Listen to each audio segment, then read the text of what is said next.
Hello everyone, welcome back to my channel Stree struggle dream.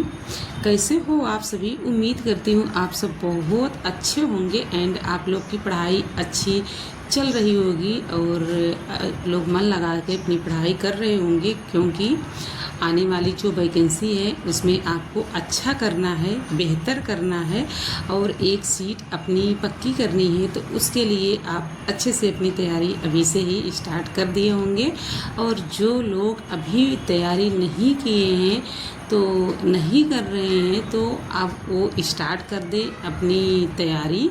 और आपको पढ़ना कैसे है, तो अब तो इतना सिस्टम चल गए हैं, आप वहाँ पे अपने जो भी आपके प्रश्न होंगे आप वहाँ पे डालोगे तो आपका उत्तर मिल जाएगा। अब तो एआई का ज़माना हो गया है, तो अगर आप बच्चों के साथ पढ़ाई कर रहे हो या आपके बहुत सारे स्ट्रगल जो भी हैं वो सारी समस्या आप डालोगे तो आपका वहाँ से हेल्प मिल जाएगा। आपको तैयारी कैसी करनी है, आपका बेहतर कैसा होगा एग्ज़ाम, तो बेहतर से बेहतर तैयारी कैसे आप कर सकते हो, बच्चों के साथ आप पढ़ाई कैसे कर सकते हो, सारी चीज़ों का आपका समाधान वहाँ से मिल जाएगा।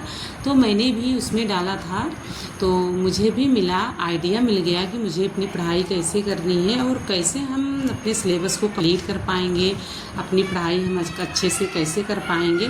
क्योंकि अगर किसी चीज़ को हम अगर स्टार्टिंग शुरुआत करते हैं ना, तो फिर समझ में नहीं आता है कि हम पहले शुरू कहाँ से करें, कुछ नहीं समझ में आता है। एंड बहुत सारे लोगों को की यही सारी प्रॉब्लम्स होती है कि हम तो सोचते हैं कि हम इस चीज़ की तैयारी करेंगे, लेकिन समझ में नहीं आता है कि हम कहाँ से करें। और सोचते हैं चलो आज नहीं कल से करेंगे, फिर कल आ जाता है तो सोचते हैं कल करेंगे, फिर परसों करेंगे, ऐसे ऐसे ना चलता जाता है। और टाइम जब बीतता चला जाता है तो फिर हम परेशान भी होने लगते हैं कि हम समझ में नहीं आ रहा है हम अपनी पढ़ाई कहाँ से करें, कैसे करें। क्योंकि बहुत सारी हाउसवाइफ हमारी जैसा ही हैं कि वो भी घर में रह के वो पढ़ाई करना चाहती हैं, बट समझ में नहीं आता है कि वो अपनी पढ़ाई कैसे करें। क्योंकि घर संभालना, बच्चों को संभालना, सब कुछ मैनेज करना, उसके बाद अपनी पढ़ाई करना, तो समझ में नहीं आता है। तो एक दिन, 2 दिन, 3 दिन ऐसे टालते जाती हैं, फिर वो टाइम आता ही नहीं है, कल कभी आता ही नहीं है कि हम कल से स्टार्ट करें। क्योंकि जब बीच में गैपिंग अगर हो जाती है पढ़ाई की ना, तो ऐसे होने लगता है कि चलो कर लेंगे, परसों कल, इसी तरीके से ऐसे होता रहता है। एंड मेरे भी साथ ऐसे ही होता है। जैसे अगर 2-4 दिन की गैपिंग हो जाती है, जैसे गांव चले गए फिर आए, वहाँ से 1-2 दिन तो गैपिंग हो जाती है, फिर आते हैं ना तो फिर समझ में नहीं आता है हम कहाँ से शुरू करें, कहाँ पे छोड़े थे, किस तरीके से छोड़े थे। तो 1 दिन 2 दिन तो मन ही नहीं लगता है फिर पढ़ने में। फिर जैसे आपका एक रूटीन बन जाता है ना, अगर पढ़ाई कर रहे हो तो फिर ठीक रहता है। बाकी अभी तो मेरा तो कोई रूटीन बना नहीं है, बट मैं अपना एक रूटीन फॉलो करूँगी, तो आपके लोग के साथ के शेयर भी करूँगी, आप लोग के साथ मैं ज़रूर शेयर करूँगी।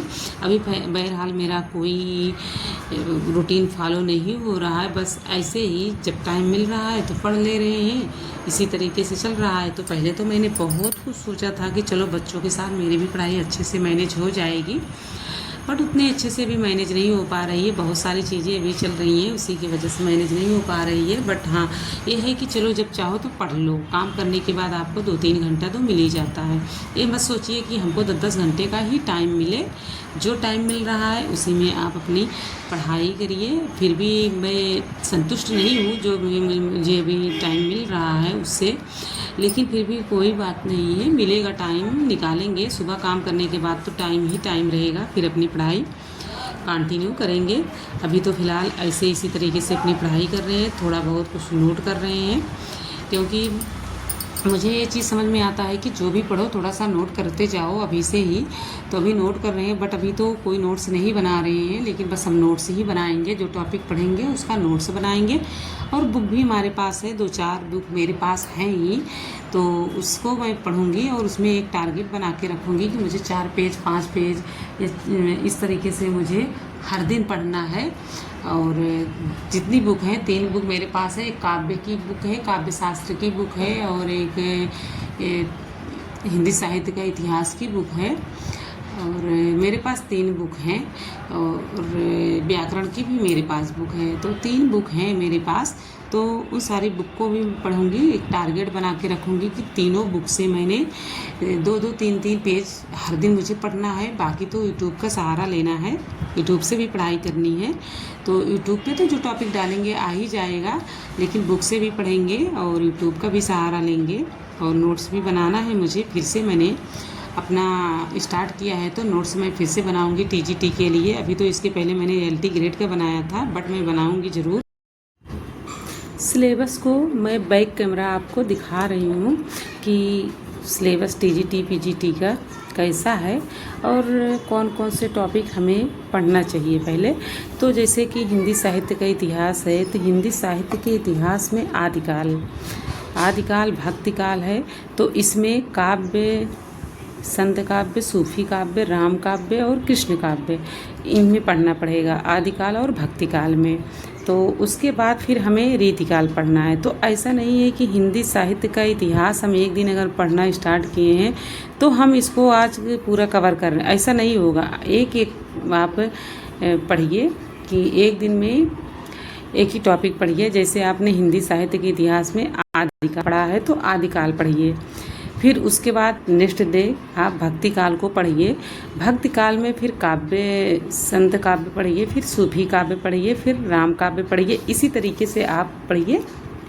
और एक दिन आपने अगर 10 घंटा 11 घंटा आपने पढ़ लिया है तो अगले दिन का आपका टारगेट जो रहेगा फिर बिगड़ जाएगा। इसी तरीके से आपको पढ़ना है। तो ये हिंदी साहित्य का इतिहास है, फिर इतने सारी चीज़ें आपको पढ़ना पड़ेगा।